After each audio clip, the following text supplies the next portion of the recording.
Mwanamke mmoja anayefahamika kwa jina la Rachel Andereto, ambaye pia ni mwimbaji wa nyimbo za Injili nchini Kenya, amefanyiwa shambulio la kuchomwa na moto na watu wasiojulikana. Hii ni mara baada ya kile kinachotajwa kuwa amechora picha ya Rais wa Kenya William Ruto maeneo kwenye bega lake, lakini pia ameandika maneno mbalimbali ya kisiasa kwenye mwili wake. Mwanamke huyo baada ya shambulio hilo alikimbizwa katika hospitali ya Uhuru Kenyatta kwa ajili ya kupatiwa matibabu, lakini alikuwa ameathirika vibaya kwani 70% ya mwili wake ulikuwa umeungua kwa moto.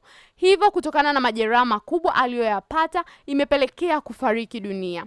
Rais wa Kenya William Ruto ametoa pole kwa ndugu, jamaa na marafiki waliokumbwa na msiba huo mzito, lakini pia ameahidi kufanya uchunguzi wa kina ili kubaini watu waliohusika katika tukio hilo la kinyama.